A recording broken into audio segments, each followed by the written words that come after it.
Assalamualaikum warahmatullahi wabarakatuh. Kami dari kelompok 5 akan memaparkan terkait tugas makalah mengenai gaya atau tipe kepemimpinan masa kini dan masa depan yang terdiri dari kepemimpinan inovatif dan kreatif, kepemimpinan situasional, dan kepemimpinan transformasional. Adapun anggota dari kelompok 5 yaitu terdiri dari Nadia Anita, Vira Junita, dan Muhammad Nabhan Azmi. Gaya kepemimpinan mengacu pada cara seorang pemimpin untuk dapat mempengaruhi, mengarahkan, dan berinteraksi dengan anggota tim atau organisasi. Berbagai gaya kepemimpinan dapat diterapkan tergantung pada situasi, karakteristik individu, dan tujuan yang ingin dicapai. Pentingnya konsep ini terletak pada dampaknya yang besar terhadap kinerja organisasi, kepuasan karyawan, dan pencapaian tujuan. Oleh karena itu, seorang pemimpin perlu mempertimbangkan gaya kepemimpinan yang paling sesuai untuk memaksimalkan kinerja dan mudah beradaptasi dengan berbagai kondisi di dalam organisasi. Yang pertama, terdapat gaya kepemimpinan inovatif dan inspiratif. Di era di mana perubahan adalah konstan, kepemimpinan inovatif dan inspiratif adalah salah satu elemen yang paling penting untuk kesuksesan jangka panjang suatu organisasi. Hal ini bukan hanya tentang menciptakan ide-ide baru, tetapi juga tentang mengubah cara berpikir dan budaya organisasi untuk menciptakan lingkungan yang mendukung inovasi. Oleh karena itu, penting bagi organisasi untuk mengenali nilai dari kepemimpinan inovatif dan inspiratif serta memprioritaskan dalam pengembangan dan pertumbuhan sebuah organisasi. Kepemimpinan inovatif adalah gaya kepemimpinan yang berfokus pada memotivasi tim untuk berpikir kreatif, mengembangkan ide-ide baru, dan mendorong perubahan yang positif dalam organisasi. Pemimpin inovatif selalu mendorong anggota tim untuk berpikir di luar kotak. Selain itu, pemimpin dengan gaya ini memiliki kemampuan untuk berpikir secara kreatif dan visioner, yang memungkinkan mereka untuk melihat peluang di tengah tantangan. Indonesia, sebagai negara dengan populasi besar dan ekonomi yang terus berkembang, memerlukan kepemimpinan yang mampu mengarahkan bangsa menuju masa depan yang lebih cerah. Gaya kepemimpinan inovatif dan inspiratif memiliki potensi besar dalam menjawab tantangan tersebut. Pemimpin dengan gaya ini memiliki kemampuan untuk berpikir secara kreatif dan visioner yang memungkinkan mereka untuk melihat peluang di tengah tantangan. Ketangguhan adalah kunci dalam menghadapi berbagai dinamika sosial, politik, dan ekonomi yang terus berubah di Indonesia. Selain itu, kepemimpinan inovatif merupakan pemimpin yang mendorong timnya untuk berpikir di luar kebiasaan konvensional akan menghasilkan inovasi yang dapat meningkatkan daya saing di Indonesia. Bahkan, daya saing Indonesia di kancah internasional. Keterbukaan terhadap perubahan juga menjadi faktor penting dalam konteks ini. Adapun dampak kepemimpinan inovatif dan inspiratif di Indonesia. Yang pertama, pembangunan ekonomi. Dengan kepemimpinan yang mampu menciptakan inovasi dan mendorong pertumbuhan, Indonesia dapat mempercepat pembangunan ekonominya. Pemimpin yang inovatif dalam mengidentifikasi peluang baru, mengoptimalkan sumber daya, dan meningkatkan efisiensi industri. Yang kedua, peningkatan kualitas hidup. Pemimpin yang inspiratif dapat mendorong inisiatif sosial dan lingkungan yang berdampak positif pada kualitas hidup masyarakat. Mereka bisa menginspirasi program-program yang meningkatkan pendidikan, kesehatan, dan kesejahteraan umum. Lalu yang ketiga, transformasi organisasi.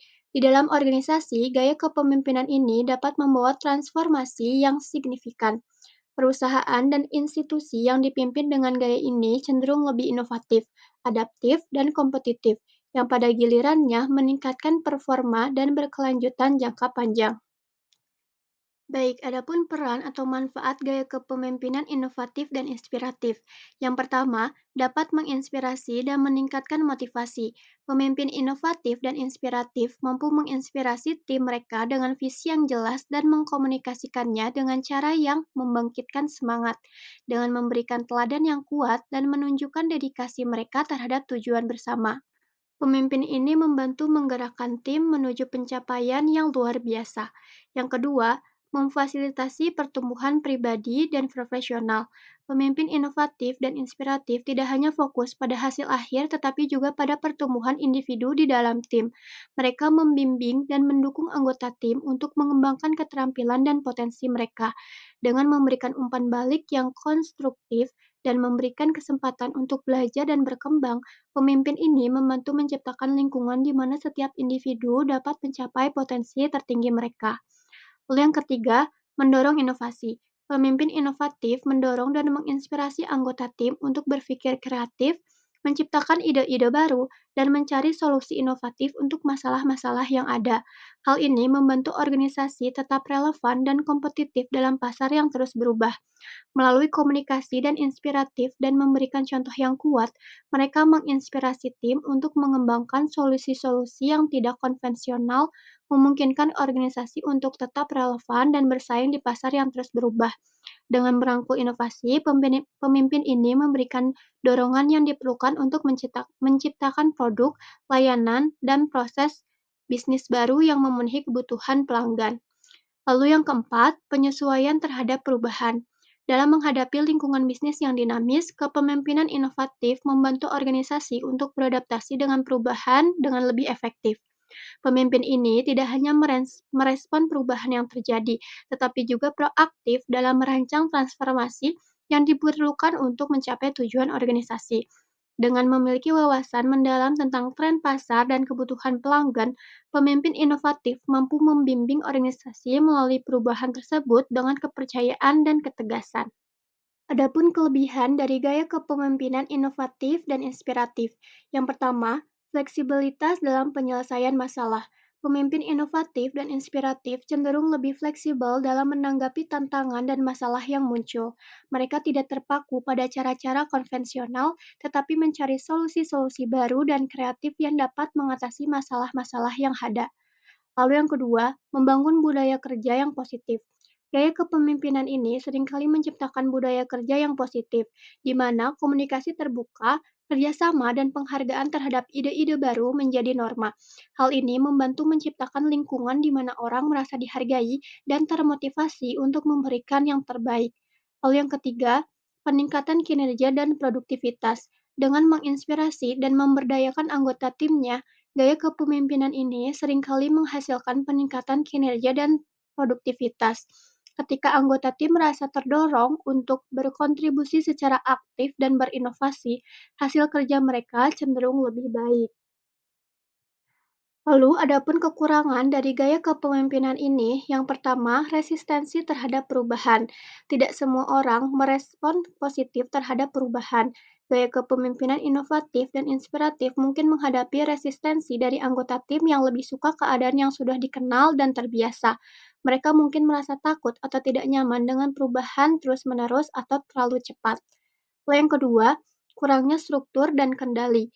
Gaya kepemimpinan inovatif seringkali kurang memberikan struktur dan kendali yang cukup dalam suatu organisasi atau tim.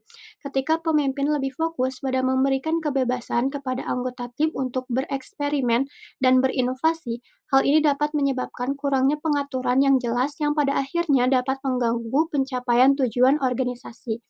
Lalu yang ketiga, kecenderungan menuju resiko yang lebih tinggi.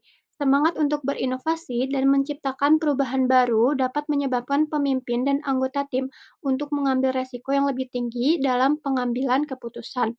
Meskipun resiko adalah bagian dari proses inovasi, namun terlalu banyak resiko dapat mengarahkan pada hasil yang tidak diinginkan atau bahkan kegagalan. Adapun contoh tokoh yang menerapkan gaya kepemimpinan inovatif dan inspiratif, yaitu Albert Einstein, adalah seorang pemimpin yang inspiratif karena pengaruhnya yang besar terhadap pemahaman kita tentang alam semesta.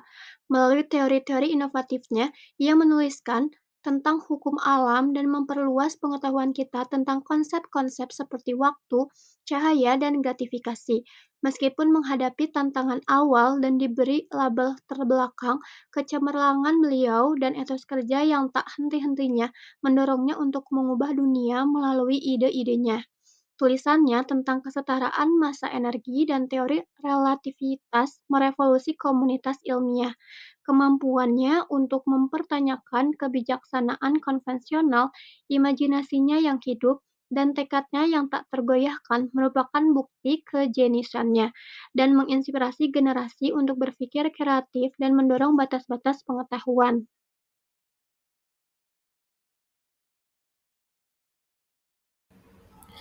Gaya kepemimpinan situasional adalah pendekatan kepemimpinan yang fleksibel dan adaptif, di mana pemimpin menyesuaikan gaya kepemimpinannya dengan situasi dan kebutuhan pengikutnya.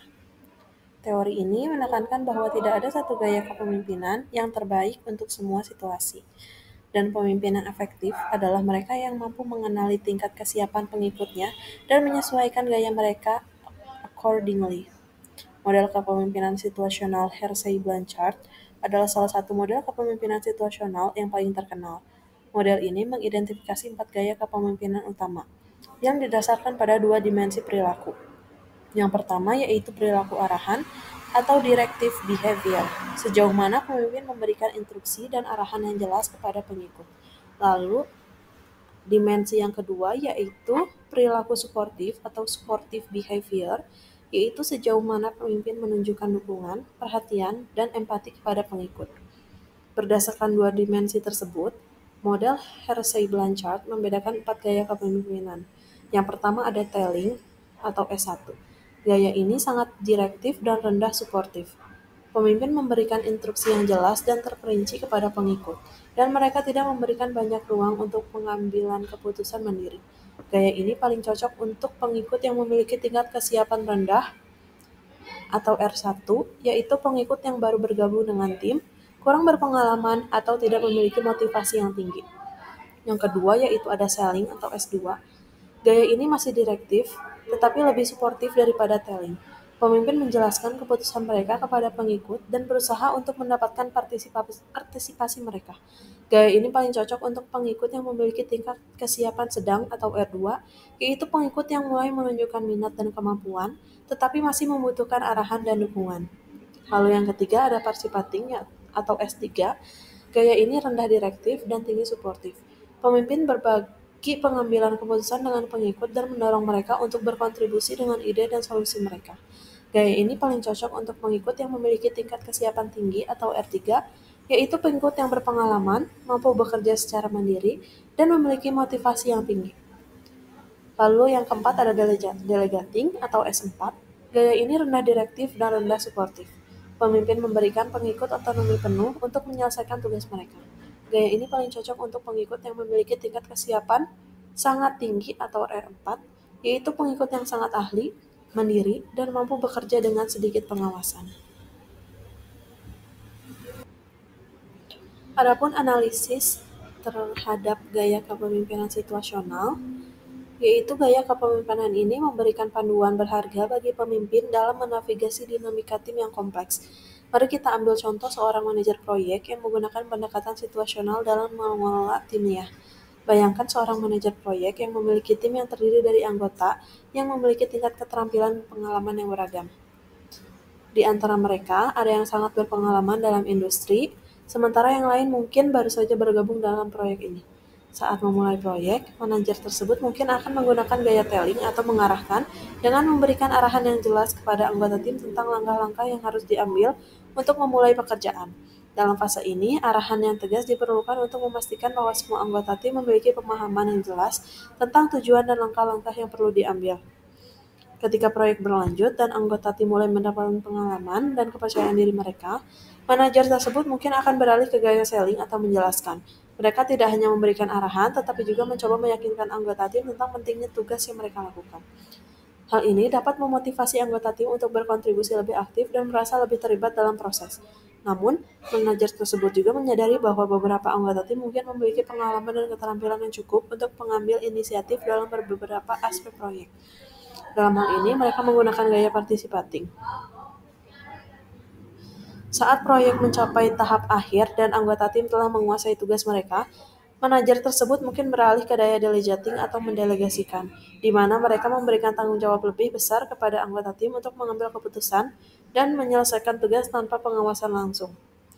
Melalui pendekatan ini, manajer proyek dapat secara efektif mengelola tim yang heterogen, memaksimalkan potensi masing-masing anggota tim, dan mencapai tujuan proyek dengan efisien.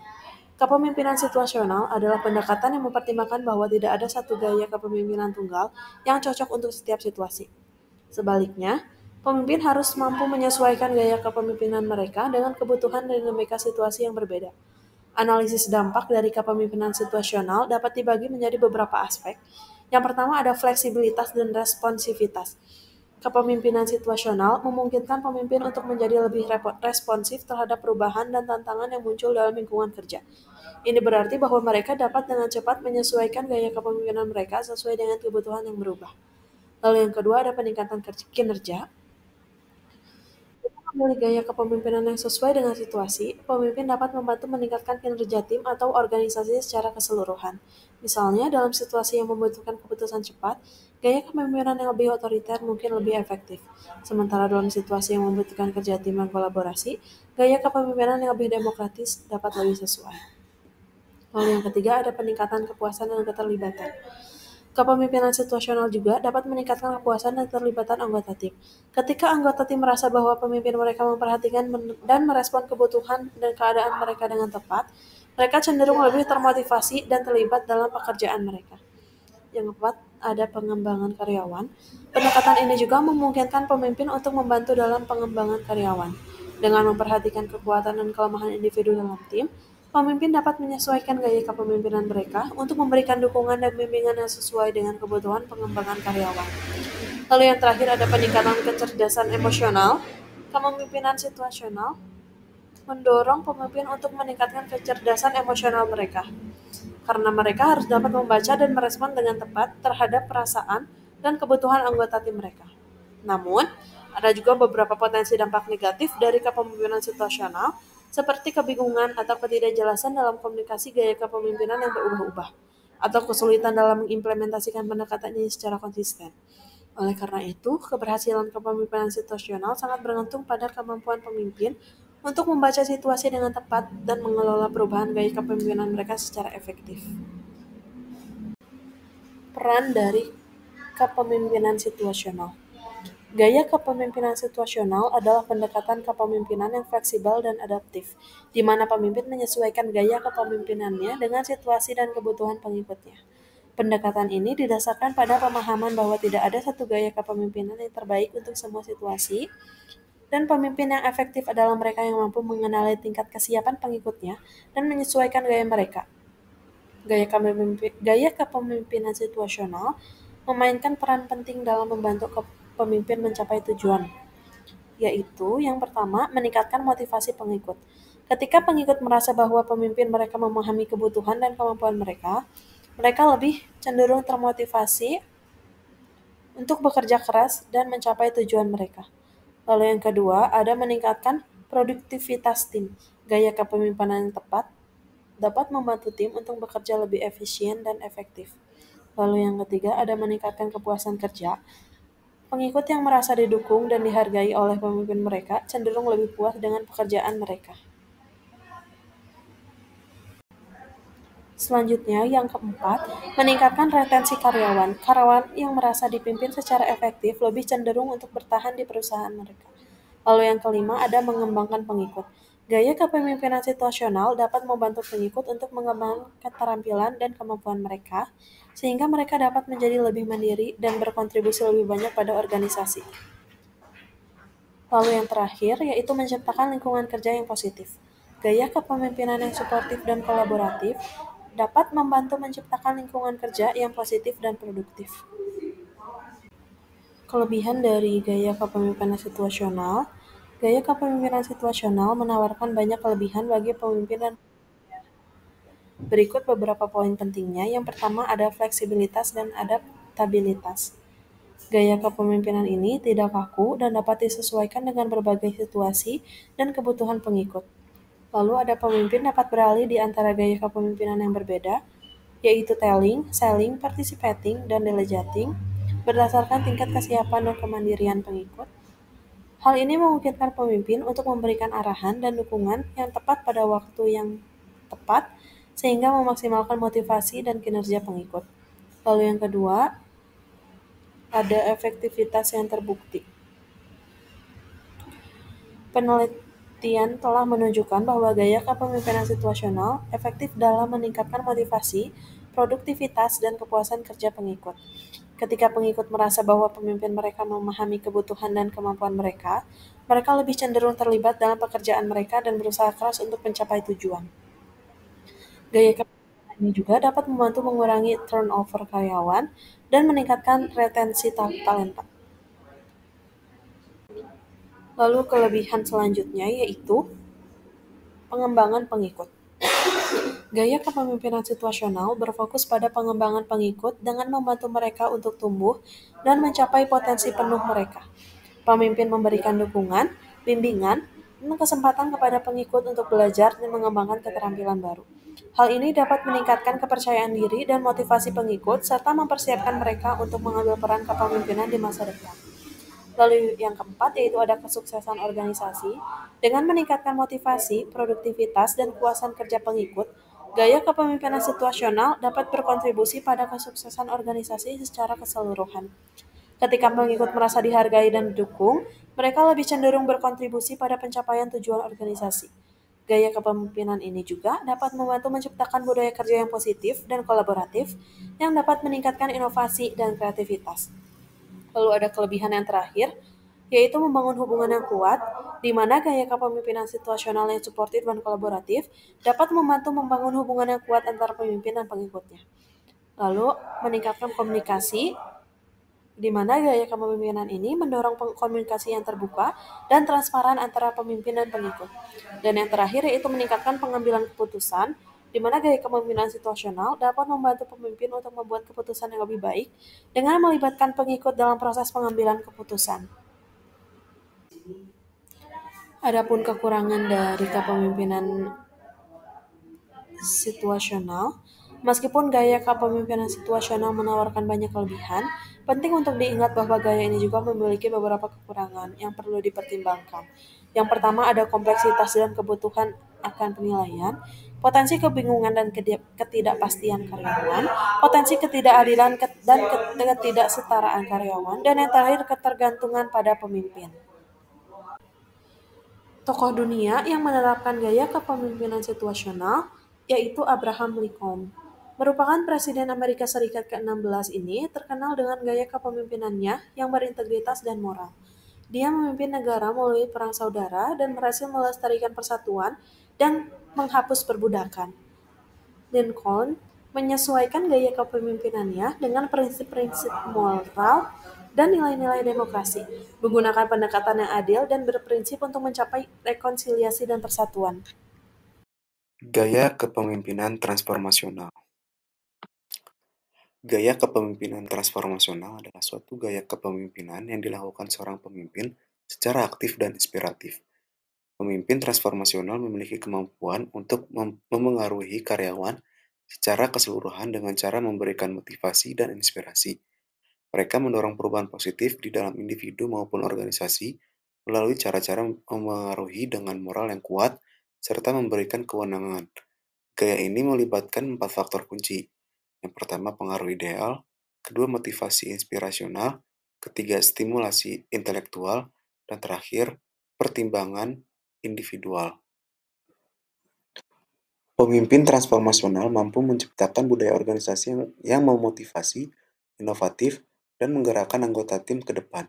Mereka menginspirasi karyawan untuk berpikir secara kreatif dan peduli terhadap kebutuhan serta perkembangan individu.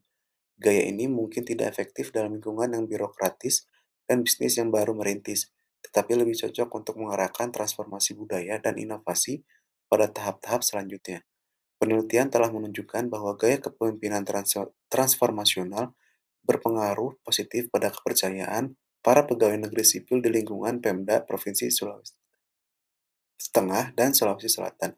Semakin positif kepemimpinan transformasional yang dirasakan, maka kepercayaan para pegawai negeri sipil di lingkungan Pemda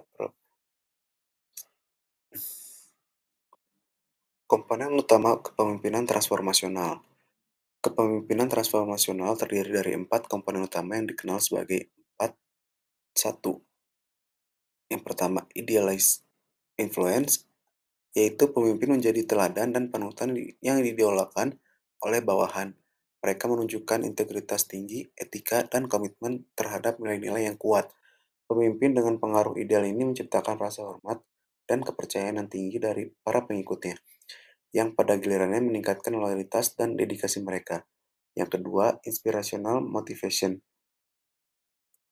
Pemimpin mampu menginspirasi dan memotivasi bawahan dengan visi masa depan yang menarik dan penuh makna. Mereka menggunakan komunikasi yang efektif dan menyampaikan tujuan organisasi untuk mengajak bawahan untuk berpartisipasi dalam mencapai visi tersebut. Motivasi ini mendorong semangat kerja dan meningkatkan motivasi intrinsik bawahan. Yang ketiga, intellectual stimulation. Pemimpin mendorong bawahan untuk berpikir kreatif dan inovatif. Mereka menantang asumsi-asumsi yang ada, mempromosikan pemecahan masalah yang baru, dan tidak takut untuk mengubah cara-cara tradisional. Dengan memberikan kebebasan dalam berpikir, bawahan merasa diberdayakan untuk mencari solusi terbaik untuk masalah yang dihadapi. Yang terakhir, individualis consideration. Pemimpin memperhatikan kebutuhan, kemampuan, dan aspirasi setiap individu bawahan. Mereka memberikan bimbingan dan dukungan personal, serta menciptakan lingkungan yang mendukung pengembangan pribadi. Dengan memahami perbedaan individu, pemimpin dapat membantu setiap bawahan untuk mencapai potensi maksimalnya. Selanjutnya ada peran pemimpin transformasional. Yang pertama, membentuk visi dan arah strategis. Pemimpin transformasional berperan dalam merumuskan visi yang jelas dan inspiratif bagi organisasi. Mereka membantu menetapkan arah strategis yang akan membawa organisasi menuju tujuan jangka panjangnya. Yang kedua, meningkatkan motivasi dan komitmen. Dengan memberikan inspirasi dan motivasi kepada bawahan, pemimpin transformasional meningkatkan tingkat komitmen dan dedikasi mereka terhadap pekerjaan dan organisasi. Mereka membantu karyawan untuk melihat makna dan tujuan yang lebih besar dalam tugas-tugas mereka. Yang ketiga, mengembangkan potensi individu. Pemimpin transformasional berperan dalam mengenali dan mengembangkan bakat serta potensi setiap individu dalam organisasi. Mereka memberikan dukungan personal, bimbingan, dan peluang pengembangan yang memungkinkan karyawan mencapai potensi maksimal mereka. Selanjutnya, yang keempat, mendorong inovasi dan kreativitas. Pemimpin transformasional menciptakan lingkungan yang mendorong inovasi dan kreativitas.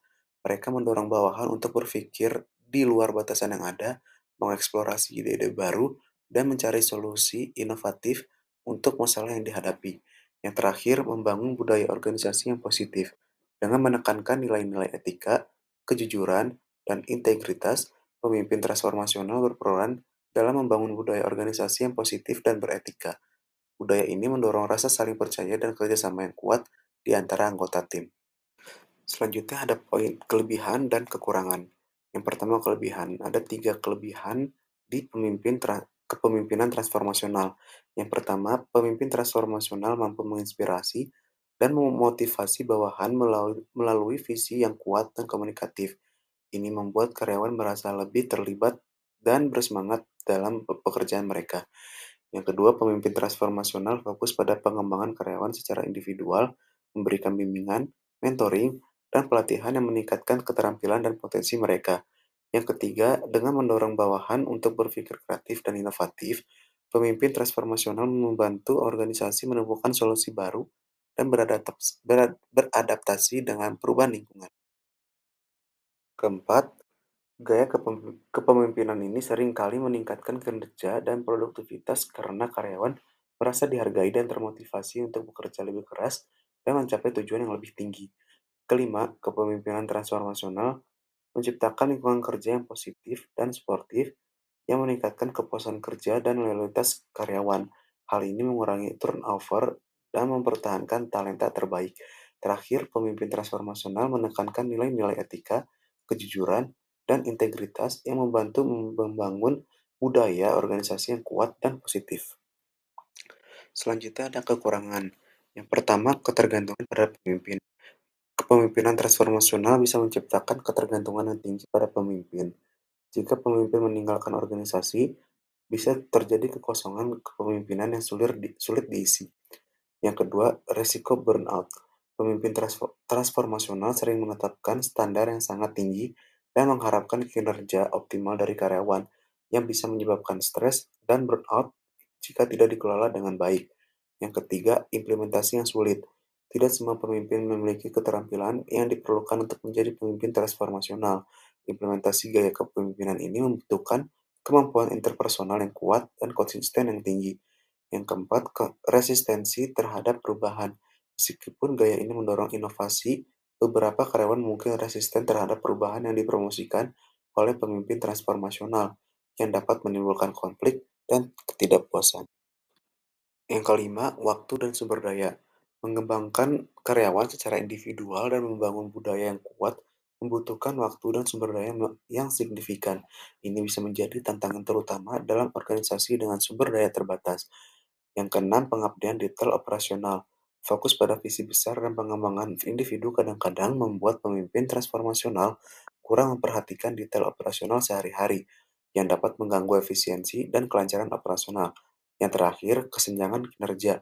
Pemimpin transformasional mungkin lebih fokus pada karyawan berpotensi tinggi, sehingga karyawan lain merasa diabaikan dan tidak dihargai, yang dapat menimbulkan kesenjangan kinerja dan ketidakpuasan. Lalu ada contoh tokoh dunia yang saya ambil adalah Nelson Mandela.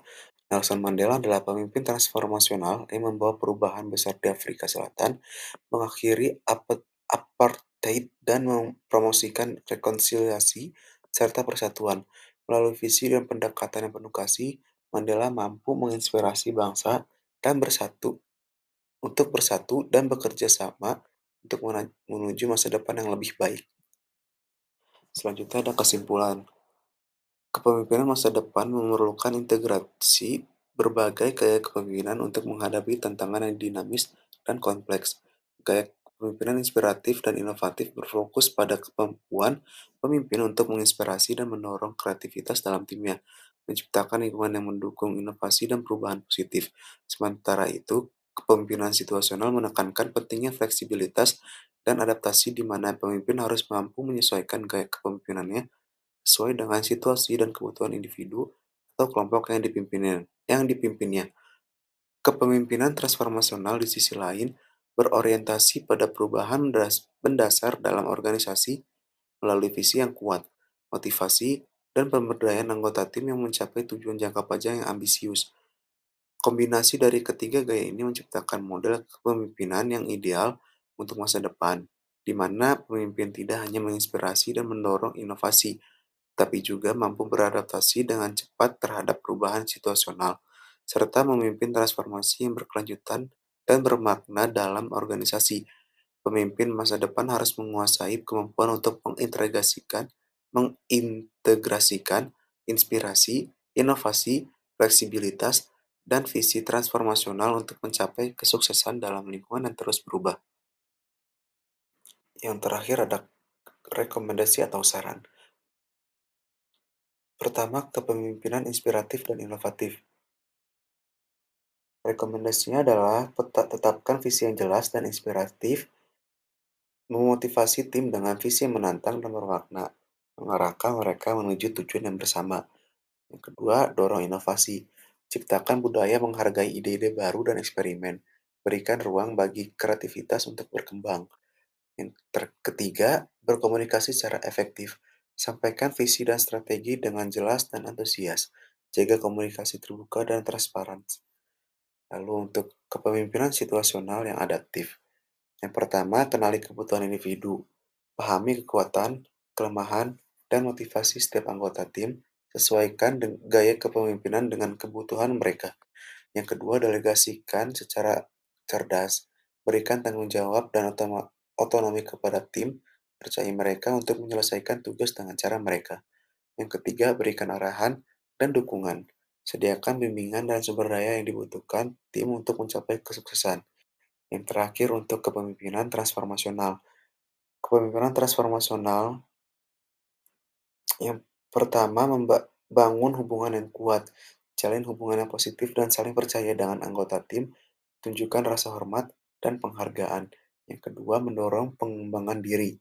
Bantu tim untuk mengembangkan keterampilan dan pengetahuan mereka. Berikan kesempatan untuk belajar dan berkembang. Terakhir, rayakan pencapaian. Akui dan hargai keberhasilan tim. Ciptakan budaya penghargaan dan pengakuan. Sekian pemaparan dari kelompok kami. Mohon maaf apabila ada kekurangan. Terima kasih. Wassalamualaikum warahmatullahi wabarakatuh.